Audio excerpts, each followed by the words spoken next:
तो क्या अमेठी में राहुल गांधी की राह इस बार पहले 2 बार की तरह आसान नहीं है? ये सवाल हम इसलिए उठा रहे हैं क्योंकि पिछले 2 बार से शानदार जीत दर्ज करने वाले राहुल गांधी के मुकाबले आम आदमी पार्टी के उम्मीदवार कुमार विश्वास तो ताल ठोक ही रहे थे। अब बीजेपी ने स्मृति ईरानी को अमेठी से चुनाव लड़ाने का मन बना लिया है। टीवी सीरियल से मशहूर और बीजेपी की तुलसी कही जाने वाली स्मृति ईरानी भी लोकप्रियता के मामले में कम नहीं है। स्मृति ईरानी महिलाओं के बीच खासी लोकप्रिय है और अब एक कुशल वक्ता के तौर पर उनकी सियासत में पहचान बन चुकी है। तो क्या है आखिर अमेठी का समीकरण, इस पर भी हम बात करेंगे। हमारे साथ हमारे मैनेजिंग एडिटर अजीत अंजुम भी मौजूद है स्टूडियो में, और आम आदमी पार्टी के उम्मीदवार अमेठी से जो चुनाव लड़ रहे हैं राहुल गांधी के खिलाफ, कुमार विश्वास भी हमारे साथ जुड़ चुके हैं। कुमार, बहुत बहुत स्वागत है आपका न्यूज 24 में। और आपसे मेरा पहला सवाल यही है, कितनी संभावना लग रही है जीत की? देखिए, मैं पिछले 3 महीने से अमेठी में हूँ। 1256 गांव हैं, जिनमें से 800 गांवों में जा चुका हूँ। पिछले 40 दिन से गांव में सो रहा हूँ और हर व्यक्ति से मिल रहा हूँ। आपने देखा है कि मैं दिल्ली भी नहीं आया हूँ, केवल 2 अवसरों पर आया था पीएसी के दौरान। तो चुनाव तो यहाँ लगभग तय हो चुका है। अब 7 तारीख को, 7 मई को मतों के एकत्रीकरण का काम यहाँ पर होना है। अमेठी अपना मन बना चुकी है। पिछले 10 वर्षों में राहुल गांधी कुल मिलाकर जितने महीने या जितने दिन अमेठी में नहीं रुके हैं, उससे लगभग दुगने समय से मैं अमेठी में हूँ और हर गांव जा रहा हूँ। वो रास्ते जो उन्होंने नहीं देखे हैं, उनके कांग्रेसियों ने नहीं देखे हैं, वो आम आदमी पार्टी के कार्यकर्ताओं ने देखे हैं। आज लगभग 25,000। कुमार, आप भी तो चुनाव के वक्त ही वहां पर गए, भले ही आपने वहां पर कैंप लगा दिया हो, लगातार टिके हुए हो, लेकिन गए तो आप भी चुनाव के वक्त ही। जी, चूंकि मैं वहां का सांसद नहीं हूँ, इसलिए चुनाव के वक्त गया। मैं 22 दिसंबर से हमारे लोग यहाँ पर आ गए थे और यहाँ के कार्यकर्ताओं ने काम शुरू कर दिया था। 12 जनवरी से मैं यहाँ आ गया था। लेकिन आपको जानकर खुशी होगी, और अजीत अंजुम साहब हमारे बड़े भाई बैठे हैं, उनको भी जान के खुशी होगी कि मैंने यहाँ पर घर ले लिया है। जब मैं आया था तभी मैंने घर ले लिया था। और यहाँ के लोकप्रिय सांसद श्री राहुल गांधी जी पिछले 15 वर्षों से मुंशीगंज के गेस्ट हाउस से अपनी सरकार चलाते हैं। तो अब ये होना है कि घर किसका है। कुमार विश्वास यहाँ आ गई है, कुमार विश्वास भी करा रहा हूँ। कुमार विश्वास, अब मामला थोड़ा दिलचस्प हो रहा है क्योंकि बात आ रही है कि स्मृति ईरानी वहां से चुनाव लड़ने के लिए मैदान में आ सकती है। हो सकता है आज या कल तक ऐलान हो जाए। स्मृति ईरानी के आने के बाद उनका एक स्टार वैल्यू है, ग्लैमरस चेहरा है, उनकी एक छवि है और बीजेपी पूरी ताकत लगाएगी। इसका मतलब आपके लिए अब तक तो ठीक है, आप राहुल गांधी को चुनौती दे रहे हैं जिनको 3.5-4 लाख वोट मिलते रहे। अब वहां स्मृति ईरानी भी आ रही है। स्मृति ईरानी के आने के बाद क्या वहां तस्वीर बदलेगी? देखिए अजीत जी, जैसा मैंने बताया कि पिछले 3 महीने में मैं गांव-गांव गया हूं। कई गांव में 2 बार गया हूं। लगभग 300-400 गांव पंचायत ऐसी हैं जो 2 बार जा चुका हूं। अगर स्मृति जी 3 बार चली जाएंगी तो वो ज्यादा अच्छे से समझेंगी। नहीं जाएंगी तो हाथ हिलाने वाले नेता तो ये देख ही चुके हैं। पिछले 2 चुनाव में वहां भारतीय जनता पार्टी के कैंडिडेट को 40-50 हजार वोटें मिली थी। उसका नाम क्या था ये आपको भी याद नहीं होगा, देश को भी याद नहीं है। हो सकता है क्योंकि इन दोनों पार्टियों में मिली भगत रहती है। अहमद भैया और बड़े वाले भैया गुजरात वाले सब आपस में दोस्त हैं, तो हो सकता है कि कोई डील हुई हो कि भाई बाबा नहीं हारने चाहिए, चाहे हम किसी को शहीद करा दें। मुझे स्मृति जी से पूरी सहानुभूति है। कुमार, मैं आपके पास लौटूंगा। कुमार, मैं आपके पास आता हूँ, लेकिन एक सवाल अजीत जी आपसे मेरा। कुमार, चुनाव यहाँ हो चुका जी। कुमार, आता हूँ मैं आपके पास।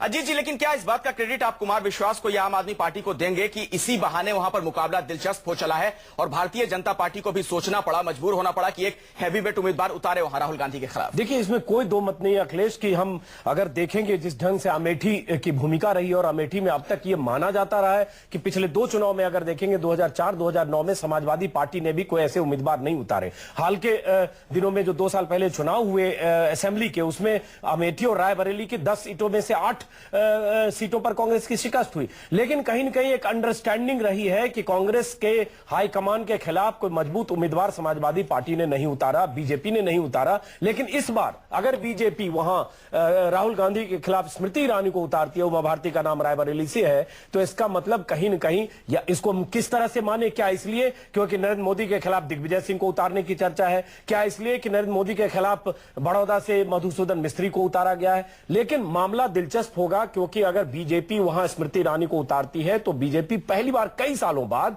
बहुत ही संजीदगी से राहुल गांधी के खिलाफ मुकाबले करने के लिए उतरेगी। अभी तक बीजेपी के जो उम्मीदवार होते रहे अखिलेश, पिछले 4 चुनाव में आपको सुनकर हैरत होगी, 3.5 लाख 4 लाख के बीच राहुल गांधी को वोट और 25,000 से लेकर 27,000 बीजेपी को। ऐसे उम्मीदवार रहते रहे जिनको 4% वोट मिलते रहे, कहां 4%, कहां 75%। इस बार अगर ये बीजेपी कर रही है तो इसका फैक्टर क्या है समझने की जरूरत। बहुत ही महत्वपूर्ण बात अजीत जी आपने कही कि 4% एक तरफ वोट आते हैं, दूसरी तरफ 75% वोट आते हैं। कुमार, ऐसे में आप खुद को कहां पाते हैं?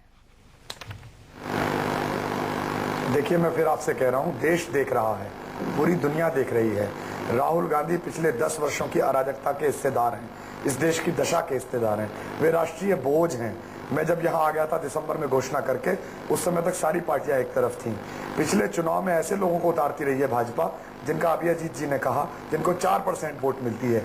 ऐसे में जब पूरी अमेठी एकमत हो चुकी है कि इस बार राहुल गांधी को 2-3 लाख वोट से हराना है, नहीं, ये थोड़ा ये जरूरत से ज्यादा अति आत्मविश्वास है कुमार, ये जरूरत से ज्यादा अति आत्मविश्वास है कुमार। विजय हमें मिलेगी। कुमार विश्वास, ये चुनाव नतीजे के पहले 16 मई को पता चलेगा कि 2-3 लाख से राहुल गांधी हारेंगे या 4 लाख से आप जीतेंगे, लेकिन ये थोड़ा अति आत्मविश्वास है। 2009 में राहुल गांधी को 4,64,000 वोट मिले और बीजेपी के उम्मीदवार को 37,000, बीएसपी को 93,000।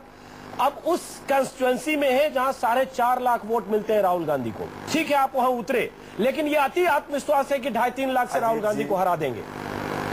अजीत जी, आपके चैनल के लॉन्चिंग से पहले देश में समाचारों के कई चैनल थे, उसके बाद भी आपने चैनल लॉन्च किया और उसे प्रतिष्ठित किया। तो आपने पहले दिन ये सोच के तो किया नहीं था कि ये पहली दूसरी कतार में आ जाएगा। तो मैं जब यहाँ आया था तो हार जीत के लिए तो आया नहीं था, ये मेरा पर्सनल स्टेटमेंट था कि इस आदमी के अहंकार, एरोगेंस और एटीट्यूड ऑफ ऑफिस के खिलाफ एक गरीब मास्टर का बेटा, एक बहुत ही छोटा आदमी जाकर इसे चुनौती देगा। बिना रिसोर्स के मैं लड़ रहा हूँ। मेरा गला जा चुका है, इसके लिए तैयार कैसे हुए? दरअसल खबर, वजन कम हो चुका है, चेहरा काला पड़ चुका है। लेकिन मुझे ना प्रधानमंत्री बनना है, कि सोनिया गांधी के खिलाफ भी शाजिया इल्मी को उतारने की बात थी, राहुल गांधी तैयार हुई नहीं। कहीं ऐसा तो नहीं कि बलि का बकरा बन गए? अब अगर भाजपा कांग्रेस मिलकर कोई षड्यंत्र मेरे खिलाफ कर रहे हैं तो देश देखेगा इनको। कुमार, क्या आप मुझे सुन पा रहे हैं? जी बताएं। नहीं, आपने तो ये रिस्क ले लिया, लेकिन आप ही की पार्टी के नेता हैं शाजिया इल्मी। पहले खबर ये आई थी कि सोनिया गांधी के खिलाफ उन्हें उतारने की बात चल रही है, फिर उन्होंने मना कर दिया। ऐसा तो नहीं कहीं आप बलि का बकरा बन गए? इस देश में तो किसी की इतनी हिम्मत नहीं है कि मुझे बलि का बकरा बना दे। चाहे मैंने इंजीनियरिंग छोड़ी हो, चाहे मैं आंदोलन में कूदा हूं अपने सम्मेलन नौकरी छोड़ के, चाहे मैं यहां आया हूं, ये मेरे व्यक्तिगत निर्णय की सहमति के ऊपर है। मुझे उस राजनीतिक नपुंसकता से खास चिढ़ है जहां एक वंश को दूसरा वंश बचाता है और विपरीत विचारधाराओं वाले लोग संसद के अंदर एक दूसरे के विरोध का अभिनय करके सेंट्रल हॉल में एक दूसरे के कंधे पर हाथ रखकर कॉफी पीते हैं और कहते हैं ऑल इज गोइंग वेल। मैं उस राजनीतिक भ्रष्टाचार और तथाकथित शिष्टाचार के खिलाफ आदमी हूँ। कुमार विश्वास, मुझे पता नहीं मुझे कितने दिन राजनीति करनी है, कुमार विश्वास, मुझे ये भी नहीं पता कि मुझे क्या बनना है क्या नहीं बनना है। और मैं सुख से सोऊंगा कि राहुल गांधी के अहंकार के खिलाफ एक गरीब मास्टर का लड़का गया और पूरी मेहनत से लड़ा, पूरी शिद्दत से लड़ा। हाँ, लड़ा तक ठीक है, लेकिन जीतने का ऐलान आप पहले मत करिए 16 मई के पहले, वो भी 2.5 लाख से। अब स्मृति ईरानी पर आते हैं। स्मृति ईरानी अगर चुनाव मैदान में आती है, क्योंकि अभी जो सबसे नई बात यही है कि इस संघर्ष में एक ऐसा चेहरा आ रहा है जो, जैसा कि मैंने कहा, जिसका एक स्टार वैल्यू है, और स्मृति ईरानी के आने का मतलब बीजेपी पूरी ताकत से वहां उतरेगी। तो उसके बाद आपके हिसाब से चुनावी समीकरण क्या बदलता है कुमार विश्वास? पूरा देश देख रहा है कि पिछले 2 चुनावों में, 3 चुनावों में कांग्रेस को वॉकओवर देने वाली सारी पार्टियां अगर इस चुनाव में राहुल विरोधी स्पेक्ट्रम को बांटने के लिए उतरेंगी, इसका मतलब वो राहुल गांधी को सहायता पहुंचा रही हैं। इसका मतलब अहमद चचा अपने भतीजे को बचाने के लिए सक्रिय हो गए हैं और वो अपने पुराने रिलेशंस को इस्तेमाल कर रहे हैं। मेरे हाल जीत से क्या होगा जी? देश का युवा यहाँ है, राहुल गांधी कहाँ है, नारा लगाने वाले लोग ये देख रहे हैं कि कुमार विश्वास लड़ रहा है, अकेला लड़ रहा है, बिना रिसोर्सेज के लड़ रहा है, चुनाव जीतने के वर्ष पर है। कुमार विश्वास, ये कौन सा आपने फार्मूला दिया? ये कौन सा फार्मूला दिया? बीजेपी अगर स्मृति ईरानी को वहां से उतारेगी तो राहुल गांधी को बचाने के लिए, मदद के लिए उतारेगी। ये कौन सा काल्पनिक फार्मूला आप दे रहे हैं? बीजेपी स्मृति ईरानी को उतारेगी, इसका मतलब बीजेपी राहुल गांधी को चुनौती देना चाहती है। पिछले चुनाव में क्यों नहीं उतारा था? उससे पिछले चुनाव में क्यों नहीं उतारा था? 4 महीने से मैं मेहनत कर रहा हूं, अब तक क्यों नहीं उतारा था? ये सब डीलिंग्स होंगी, अगर होंगी तो मुझे पता नहीं कि कौन उतर रहा है, हो सकता है ना उतरे भाई, हो सकता है कोई और उतरे भाई। एक बात बताइए, मैं तो अपना चुनाव लड़ रहा हूं अजीत जी, और आपको एक मित्र के नाते सूचना दे रहा हूं कि 16 मई की शाम को आपके चैम्बर में मिठाई खाने के लिए आऊंगा। अच्छा कुमार, ये बताइए, चलिए अगर आप मिठाई खाएंगे तो आप कहना चाह रहे हैं कि जीतेंगे आप वहां से, नंबर 1 पर आप रहेंगे, नंबर 2 पे कौन रहेगा, स्मृति ईरानी या राहुल गांधी? राहुल गांधी के विरोध में चुनाव लड़ा जा रहा है। उन्होंने अमेठी के साथ जो किया है, उन पापों का प्रायश्चित अमेठी इस बार कर रही है। तो मुझे नहीं लगता कि कोई भी आएगा, चाहे किसी पार्टी का हो, वो तीसरी पोजीशन के लिए लड़ेगा, ऐसा मेरा आकलन है। हो सकता है कोई और भी निर्णय हो। एक दिलचस्प है अखिलेश इसमें, चलिए ये अति आत्मविश्वास है, नाम भी कुमार विश्वास है, और ऐसा नेता अति आत्मविश्वासी होते हैं। बहुत बार ऐसा भी होता है, कुमार विश्वास आप अपने दिल पर मत लीजिएगा, कि कई बार जिस नेता की जमानत जब्त होनी होती है वो भी कहता है 4 लाख से जीतेंगे। तो अभी तो 16 मई को पता चलेगा। लेकिन जरा अमेठी की जो सिचुएशन है वो दिलचस्प इसलिए है अखिलेश की इसी अमेठी में, और अमेठी और रायबरेली जो दोनों सीटें हैं राहुल गांधी की पुश्तैनी सीटें हैं, और इसी अमेठी पर कभी संजय गांधी जीते हैं, इसी अमेठी से राहुल गांधी के पिता राजीव गांधी सांसद रहे, और बीच में एक दौर वो भी आया जब राजीव गांधी का निधन हुआ, सोनिया गांधी नहीं थी राजनीतिक परिदृश्य में, तो कैप्टन सतीश शर्मा ने उनकी कंस्टिट्यूएंसी को संभाला। उसके बाद संजय सिंह जीते। इस बार मामला दिलचस्प था, संजय सिंह जो बीजेपी के साथ जा सकते थे, बीजेपी से बात चल रही थी, इस बीच कहीं कांग्रेस को आशंका हुई कि राहुल गांधी के लिए मजबूत चुनौती आ सकती है संजय सिंह के तौर पर। संजय सिंह को राज्यसभा में लाकर कांग्रेस ने, और उसके बाद उनकी पत्नी को वरुण गांधी के खिलाफ अमिता सिंह को टिकट दे दिया। अब सवाल उठता है, कांग्रेस भी इस बार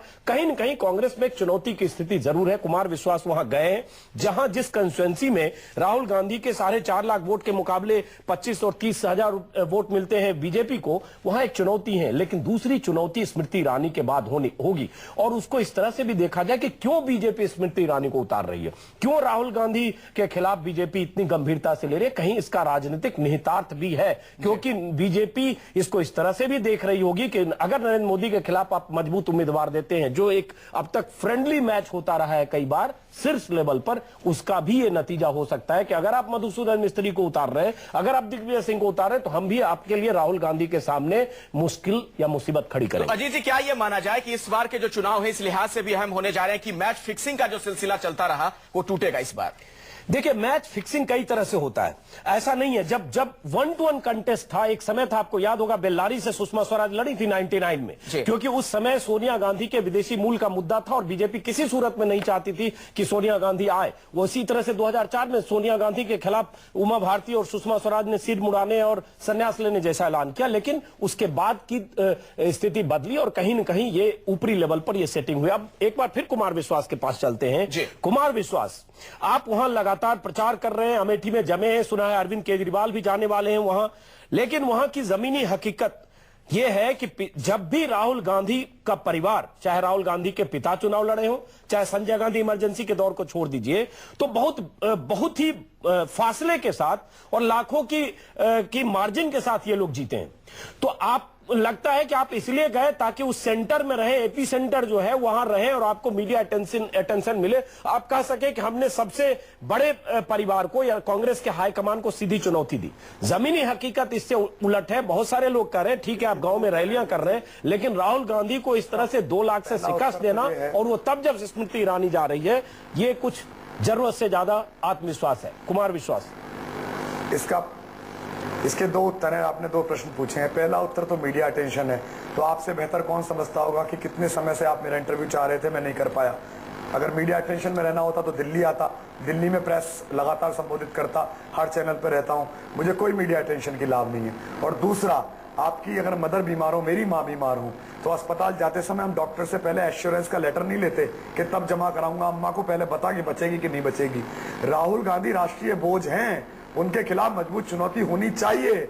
ये आपस में क्यों नूरा कुश्ती करते हैं कि कन्नौज में बहू जीत जाती है या बेटा जीत जाता है। इस सुविधा की राजनीति को चुनौती देने के लिए मैं फिर कह रहा हूं, एक नौसिखिया पार्टी का सबसे कमजोर सा कवि जो कुछ भी बोल सकता है, जिसकी भाषा पर भावना का नियंत्रण है, राजनीति का नियंत्रण नहीं है, वो उतरा है। कुमार विश्वास, मैं तो जिंदगी में बहुत साल बाद, शायद बचपन के कुमार विश्वास, आप क्योंकि इतनी बड़ी बातें कर रहे हैं, क्योंकि शौचालय नहीं है, मैं अपने घर में बहुत अच्छी तरह रहता हूं, आप जानते हैं। मेरा पर्सनल स्टेटमेंट है, हारना हारना जीतना ईश्वर जाने, लेकिन इस राजनीतिक बोझ के सामने कोई खड़ा तो हो। कुमार विश्वास, मैं खड़ा हूं। बाकी मैं आने वाले 20 साल बाद चैन से सोऊंगा कि जब सब एक दूसरे के साथ मिले हुए थे, मैं अकेला आदमी गया, ना मेरी पार्टी के बहुत लोग पहुंचे, ना कोई साधन था। कुमार विश्वास चुकी कर रहे हैं कि 2 लाख से राहुल गांधी हारेंगे। स्मृति ईरानी के लिए पहले 30 सेकंड में सुनना चाहूंगा, उसके बाद अगला सवाल। स्मृति ईरानी को कहीं भी चुनौती आप मानेंगे अगर स्मृति ईरानी वहां जाती हैं?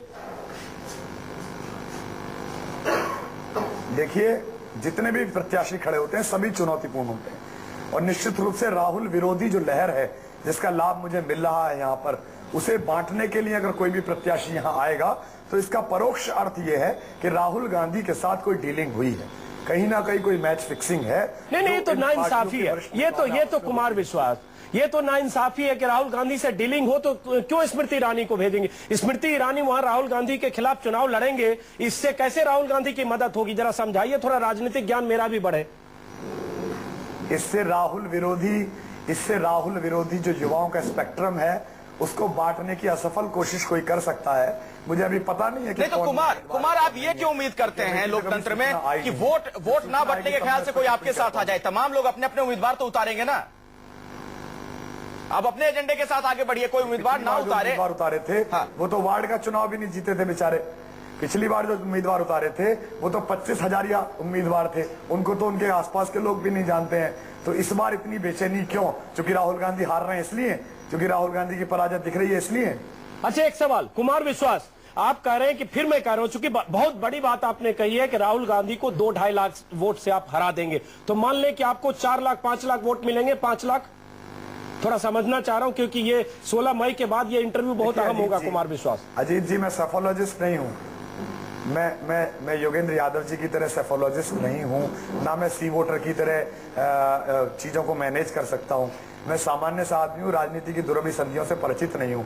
बड़े अच्छे मन से लोगों के पास जा रहा हूं, उनकी समस्याएं सुन रहा हूं, उनका मैनिफेस्टो बना रहा हूं। मेरे सवाल का जवाब नहीं दिया। मैं जा रहा हूं, कुमार विश्वास खाना खिला रहे हैं। कुमार आपका चैनल भी इस समय गाँव में खड़ा हुआ है जहाँ मुझसे लाइव ले रहा है, तो मैं गाँव में जा के लोगों से बात मैं समझ गया। लोग कह रहे हैं भैया आप ही जीतेंगे, चिंता ना करें। चलो कुमार विश्वास, भरोसा कर रहा हूँ। कुमार विश्वास, चूंकि आपने कहा कि 2-2.5 लाख वोटों से राहुल गांधी हारेंगे, और अगर यह सच नहीं हुआ, कुमार विश्वास इसी तरह से 2-2.5 लाख वोट से हार गए, तो कुमार विश्वास क्या करेंगे? मैं क्या करूंगा? मैं सोचूंगा कि इस देश में 76 साल की उम्र में फटी एड़ियों का तेल और सिर का ठंडा ठंडा कूल बेचने वाला ही कलाकार हो सकता है। किसी कलाकार को ना भ्रष्टाचार के विरुद्ध बाहर निकलना चाहिए, ना दामिनी के लिए ना गुड़िया के लिए लाठियां खाना चाहिए, ना अपना गला खराब करना चाहिए। आप मुझे और आप ये भी तो मानेंगे ना कुमार विश्वास, सारी कविताएं सुनाता था, 2 लाख रुपए में कविताएं सुनाता था।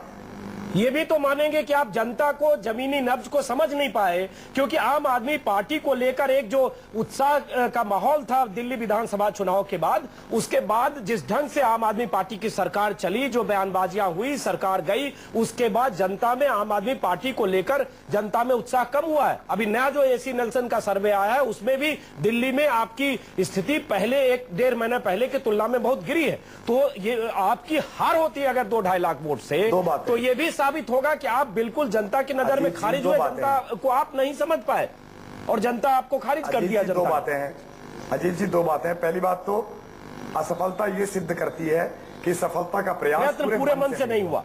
तो असफलता ये गायत्री शक्तिपीठ का है, श्री राम शर्मा का, मैंने भी काफी बचपन पूरा नहीं किया, मैं ऐसा मानूंगा। हाँ, ये मैं यही मानता हूं। मैं उनको प्रणाम करता हूं, पूज्य श्री राम शर्मा जी को। और दूसरी बात, सर्वे की बात आप हमसे ना करें। सर्वे की पोल खुल चुकी है, कौन सर्वे क्या है। दिल्ली चुनाव से पहले हमें 6 सीट दे रहे थे, आप अकेले थे जो हमें 30 सीट दे रहे थे। हम आपके आभारी हैं चाणक्य वालों के।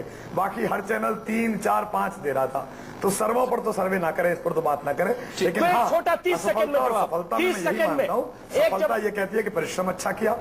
30 सेकंड में जवाब चाहता हूं। कुमार विश्वास आज कह रहे अति आत्मविश्वास में कि जिस राहुल गांधी को 4.5 लाख से कम कभी वोट नहीं मिले, आप कह रहे हैं कि राहुल गांधी 2.5 लाख वोट से हारेंगे। स्मृति ईरानी को तो आप कह रहे हैं साजिश के तहत आ रही है और राहुल गांधी की मदद करने के लिए स्मृति ईरानी जा रही है। ये आपका एक ऐसा बयान है जिस पर कोई राजनीतिक विश्लेषण नहीं मानेगा और नहीं समझेगा। लेकिन चलिए, ऐसे काल्पनिक बयान, काल्पनिक आरोप, काल्पनिक एनालिसिस होते हैं। लेकिन कुमार विश्वास, अगर आप बुरी तरह से हारे तो क्या माना जाएगा उसको?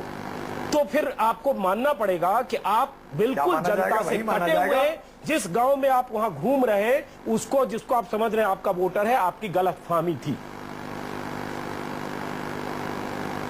मुझे लगता है कि आपकी इस चर्चा में अजीत जी ज्यादा रुचि इस बात पर है कि मैं हारूं तो क्या होगा। मैं आपसे शुभकामनाएं चाहता हूं बड़ा भाई होने के नाते। आप कहें कि मैं विजयी होऊंगा, मैं परिश्रम पूरा कर रहा हूं, मैंने कोई बेईमानी नहीं की है परिश्रम में, और हारूंगा तो मैं कौन सा कुमार विश्वास से कुमार रह जाऊंगा? मैं कौन सा राहुल गांधी हूं कि मेरा वंश डूब जाएगा? मैं कौन सा ऐसा आदमी हूं कि मेरे पूरी कांग्रेस खत्म हो जाएगी? ठीक है, एक ईमानदार गरीब आदमी हूं, आया हूं, लड़ रहा हूं, इस अनाचार के खिलाफ लड़ रहा हूं। कम से कम चमचा तो नहीं हूं, कम से कम मुखापेक्षी ऐसा आदमी तो नहीं हूं, साहित्यकार जो अकादमी के पुरस्कारों के लिए मरता हो। आपको अपने परिश्रम का पारितोष मिले। चलिए एक ब्रेक ले रुकना। जी हाँ कुमार, अपनी बात पूरी कर लीजिए। नहीं, वही मैंने कहा कि सफलता असफलता तो ईश्वर के हाथ में होती है। कर्मण्येवाधिकारस्ते मां फलेषु कदाचन। कर्म की क्या चिंता करें, फल की क्या चिंता करनी, कर्म करिए, वो कर रहा हूं। कुमार विश्वास, फिर हम एक बार आते हैं अमेठी की स्थिति जो है और जो वहां का जातीय समीकरण है, वहां जिस ढंग से वोटिंग परसेंटेज जो लगातार जिस ढंग से अमेठी में वोट होता है, रायबरेली अमेठी दोनों जगह, आपको क्या लगता है राहुल गांधी को 4.5 लाख वोट क्यों मिलते हैं और क्यों इस बार राहुल गांधी 2.5 लाख वोट से हार जाएंगे? विकल्पहीनता एकमात्र सवाल, विकल्पहीनता। हर आदमी ये कहता है भैया को रहा ही नहीं रहा, कह का वोट दे, कोई रहा ही नहीं, किसको वोट देते हैं हम भैया? सपा वाले मैदान छोड़ देते हैं, भाजपा वाले एक ऐसा आदमी खड़ा करते हैं लोकल जो 25,000 पाता है, बसपा वाला आता नहीं है भैया, तो यही ठीक है। 40% वोट पड़ी है जीत जी पिछले चुनाव में, समझ लीजिए 40% में जीते। अच्छा कुमार, ये बताइए, 60 क्रॉस करेगा कुमार विश्वास, यही फॉर्मूला आपने फिर रायबरेली में क्यों नहीं लागू किया? वहां भी कोई ऐसा ही बड़ा नाम आप उतारते, कोई मजबूत कैंडिडेट देते। रायबरेली में किसी, प्रभु आप प्रतीक्षा तो करिए, रायबरेली में भी एक नाम आएगा। अभी तो नामों की लिस्ट लगातार आ रही है। नहीं, लेकिन आपकी तरफ बाकी पार्टी के नेता रिस्क नहीं ले रहे हैं। खबरें जो आई थी कुमार, आपकी नाराजगी भी जाहिर हुई थी कहीं ना कहीं। शाजिया इल्मी के लड़ने की खबर थी, वहां से फिर ऐसा पता चला कि शायद वहां से इच्छुक नहीं है लड़ने को। नहीं, मैं भी चाहता था शाजिया वहां से लड़े, लेकिन हर आदमी की अपनी राजनीति होती है। प्रशांत कहीं से नहीं लड़ रहे हैं तो उनकी अपनी सोच है। कुमार विश्वास यहाँ आ गए ओखली में सिर देने के लिए, तो मेरी अपनी सोच है। ऐसे बहुत तरह तरह के नेतृत्व की क्षमताएं लोगों में होती है। ओखली में और लोगों को भी तो सिर देना चाहिए था। ये तो मानिएगा ना कुमार, अगर आप किसी बड़े बदलाव की उम्मीद कर रहे हैं तो आपके पार्टी के जो नेता हैं उन्हें कम से कम बैकफुट पर नहीं आना चाहिए कहीं भी। नहीं, उसी से जुड़ा हुआ एक सवाल है कुमार विश्वास, क्योंकि आपने कहा, कुमार विश्वास एक मिनट, कुमार विश्वास, चूंकि आपने कहा कि उखली में सर आपने दिया है, तो उखली में सर देने पर मूसल पड़ता है और सर सही सलामत नहीं रहता है। कुमार विश्वास जी, मैं बिल्कुल कह रहा हूं।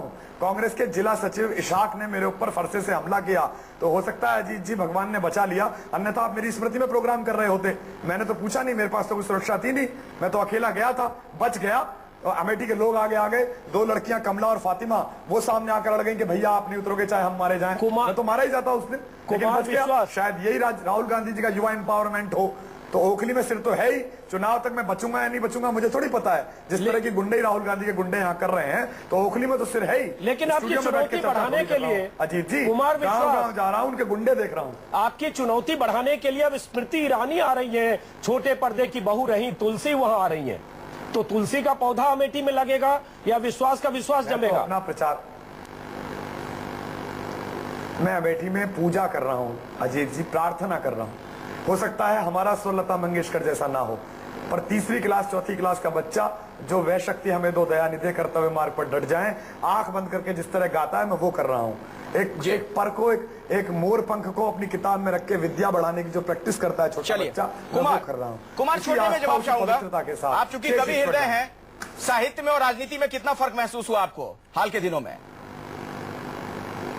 बहुत फर्क है। साहित्य में आपके रिफ्लेक्सेस अगर प्रकट हों तो आप बड़े कवि कहलाते हैं, लेकिन राजनीति में अगर आप अपने रिफ्लेक्सेस को छुपा ले जाएं तो आप बड़े राजनीतिज्ञ कहलाते हैं। मैं कोशिश कर रहा हूं कि अपने पूरे रिफ्लेक्सेस के साथ बाहर आऊं और देखूं कि इस देश की राजनीति, इस देश की जनता क्या सत्य को उसी तरह स्वीकार करती है जिस तरह इन नेताओं के 20 असत्य सेकंड को ढोती रही है। 20 सेकंड के लिए स्मृति ईरानी चुकी आ रही है। फिर मैं बार बार कर रहा हूं, आज हमने आपसे इसलिए बात की क्योंकि स्मृति ईरानी का नाम चर्चा में है। छोटे पर्दे की बहू, तुलसी, स्टार जैसा एक चेहरा, बहुत अच्छा बोलती है। जैसे आप बहुत अच्छे वक्ता है, वैसे स्मृति ईरानी भी बहुत फायर ब्रांड वक्ता है। स्मृति ईरानी को कुमार विश्वास अपने लिए कितना चुनौती मानते हैं? 30 सेकंड। मैं इस चुनाव को लोकतंत्र के लिए चुनौती मान रहा हूं। राहुल गांधी के अपकर्मों का हिसाब किताब यहां होना है। उसमें कोई भी कैंडिडेट आए, मेरे लिए सब स्वीकार है। मैं अपना काम पूरी मेहनत के साथ कर रहा हूं। जैसा मैंने कहा कि मैं 1100 गांवों की यात्रा कर रहा हूं, 1200 की, जिनमें 800 जा चुका हूं। अगर वक्त इतना ही है कुमार विश्वास, आपको माफी के साथ बीच में रोकना पड़ेगा। बहुत बहुत शुक्रिया फिलहाल बातचीत के लिए। और जिस चमत्कार की आप उम्मीद कर रहे हैं, हम भी इस इंतजार में देखते हैं आखिर क्या चमत्कार वहां पर होता है।